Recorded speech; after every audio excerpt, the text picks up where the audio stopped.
Salam Rahayu, salam sejahtera, salam budaya.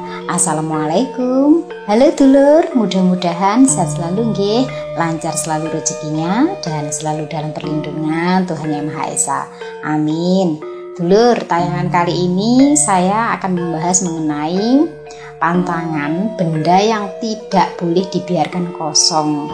Kenapa? Monggo disimak nggih dulur penjelasannya dan pelajaran hidup yang bisa diambil. Wilujeng Rahayu, sugeng midhangetaken.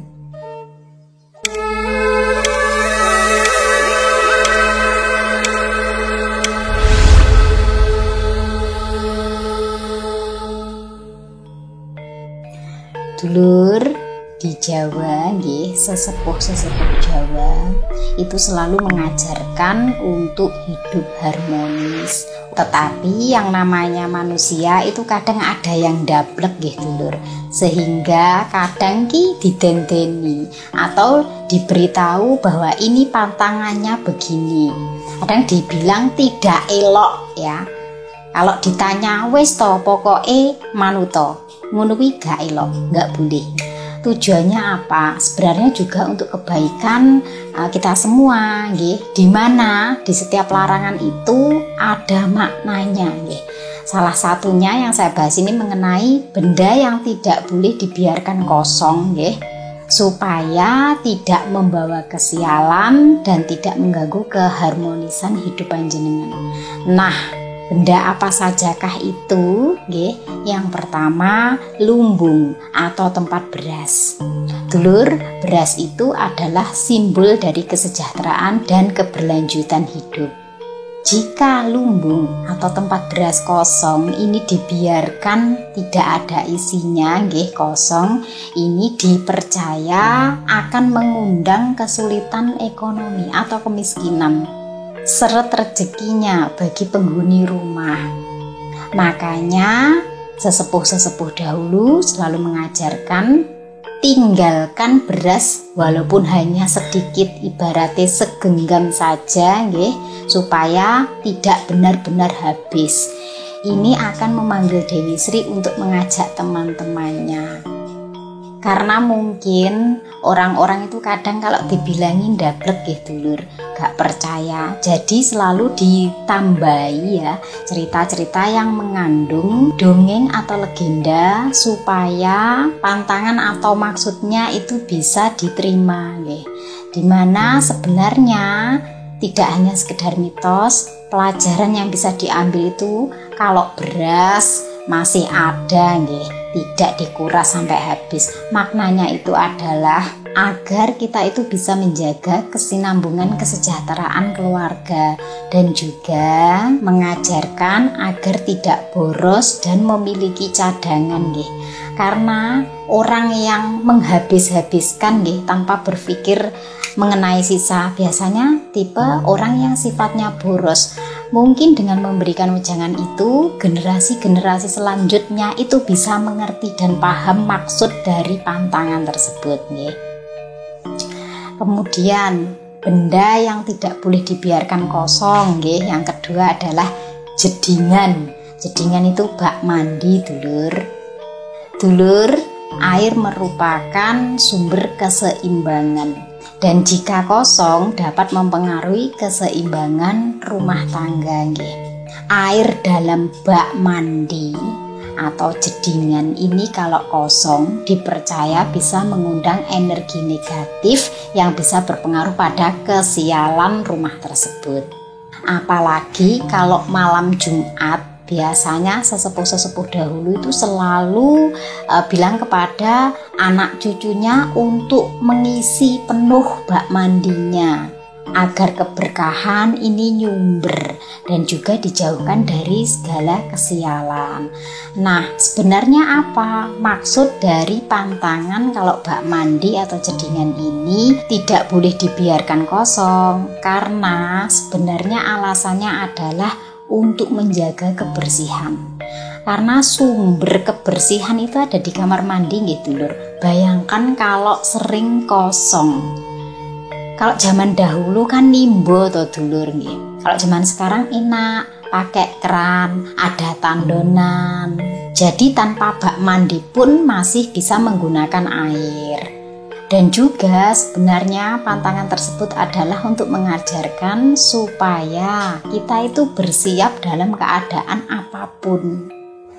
Dan juga nggih dulur, bayangkan seandainya tidak ada air sedikit pun di bak mandi. Apalagi perempuan nggih harus selalu menjaga kebersihan.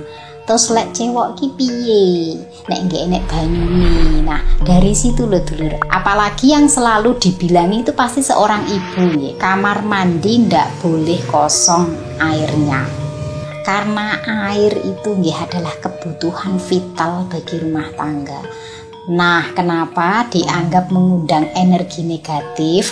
Karena nggih dulur, kalau airnya asat ndak ada airnya ndak diisi. Bagaimana kalau sak wayah-wayah pipis membersihkan bekasnya? Coba bayangkan, opo gak mau ambu-brang-breng gitu loh, opo ndak pesing. Nah, sebelum hal itu terjadi, sesepuh itu sudah memikirkan. Makanya selalu dibilang ini pantangan. Lah energi negatifnya dari mana? Bukankah air kencing itu sesuatu yang najis? Hal yang sederhana saja ini sudah dipikirkan gitu loh. Lek radio omongi ngono ndablek, makane selalu dikaitkan dengan hal-hal energi negatif itu karena asal mulanya kalau secara di logika itu demikian dulu. Cuma orang tua zaman dahulu kan tidak pandai menjelaskan nggih. Pokoknya gak oleh, gak elok, gak apik. Nah, di kita yang sekarang bisa memikir, oh alah ternyata kenapa menjadi pantangan itu toh ternyata. Benda yang tidak boleh dibiarkan kosong yang ketiga itu adalah dompet atau tempat uang. Sebenarnya tidak hanya dompet nggih. Ini khususnya bagi panjenengan yang mungkin jualan nggih. Kalau buat penglarisan itu kotak uangnya tidak boleh kosong, harus diisi uang walaupun cuman selembar nggih atau uang recehan nggih. Karena uang itu adalah simbol kelancaran rezeki. Kalau dompetnya dibiarkan kosong, ini melambangkan energinya seret. Pada akhirnya akan terbiasa kosong. Nah, berbeda kalau dikasih pancingan, makanya tidak boleh dibiarkan kosong. Tetap diisi, walaupun itu cuma selembar dua lembar, supaya memanggil teman-temannya. Agar rezekinya ini tetap mengalir dan tidak seret. Nah, tur nggih dulur, lagian kalau dompet kosong blong-blong terus piye kalau ada sesuatu yang tak terduga, padahal itu misalkan cuma sedikit saja, contoh nih bayar parkir, kalau ndak ada uang sama sekali terus gimana, kan ya bingung tuh nggih dulur. Atau hanya sekedar untuk beli minuman saja, misalkan sedang pergi keluar, kan bingung. Makanya kemana-mana nggih dompet itu tetap harus ada isinya. Lah terus apa korelasinya pantangan itu dengan kehidupan? Nah, sebenarnya ini melatih kebijaksanaan kita untuk mengatur keuangan nggih dulur, supaya ngerti yang dikeluarkan berapa, sisanya berapa. Oh, ini untuk kebutuhan ini. Oh, nanti kalau ada apa-apa masih ada uang di sini. Dan ini pun juga mendorong pola pikir bahwa rezeki itu harus dijaga dan dihargai dengan cara tidak mengosongkan dompet atau tempat uang. Apalagi yang jualan ini, siriane wong bakulan gitu lur, jangan sampai mengosongkan tempat uang karena itu sebagai pelarisan. Senajan isine mung selawe, ning kuwi iso ngawe-ngawe kancane. Dan yang keempat ini adalah kendi atau gentong air atau tempayan air.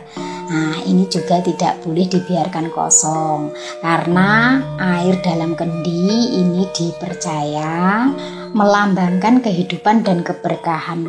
Kalau air gentong atau tempat air nggih, kalau sekarang ini mungkin air tandonan nggih. Kok kosong ini dipercaya bisa mengundang kesulitan ataupun kekurangan rezeki. Kalau zaman sekarang tidak semua orang punya kendi gitu lur. Tetapi kalau panjenengan di rumah punya bak untuk tandonan air ya, meskipun tidak punya tandonan air tapi di rumah kan ada gentong istilahnya gitu lur. untuk cadangan buat masak, buat cuci tangan, ya, buat cuci buah gitu ya. Yang mana tidak langsung menggunakan keran nggih. Ini tidak boleh dibiarkan kosong. Kalau zaman sekarang kalau ndak punya tandonan air gitu ya ndak apa-apa. Kan sekarang zamannya lebih mudah nggih. Tetapi kalau zaman dahulu itu harus punya dulur. Soalnya zaman dulu kan air nimba nggih. Kalau nggak pakai kerek kan pakai pompa. Jadi gentong air atau kendi itu harus diisi. Nah, pelajaran hidup apa yang bisa diambil dari pantangan tidak boleh mengosongkan kendi air ini? Supaya generasi-generasi berikutnya itu bisa menjaga kesinambungan sumber daya dan juga mengajarkan supaya selalu siap sedia dalam berbagai kondisi. Sedetail itu loh dulur. Leluhur zaman dulu itu kalau memberi wejangan kepada generasi-generasinya.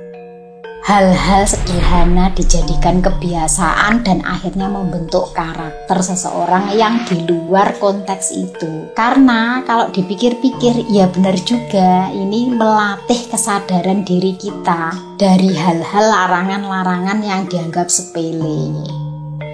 Kepercayaan-kepercayaan ini diwariskan dari generasi ke generasi itu tujuannya bukan sekedar mitos saja dulur, tetapi sebagai filosofi untuk menjaga dalam keseimbangan hidup.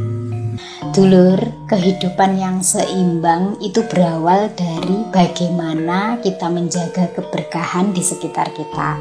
Dalam setiap benda tersimpan makna dan dalam setiap ajaran itu terkandung kebijaksanaan. Ojo nganti dadi wong pinter kebat kliwat ning uripin cepat. Saya Fitri Ika, salam rahayu.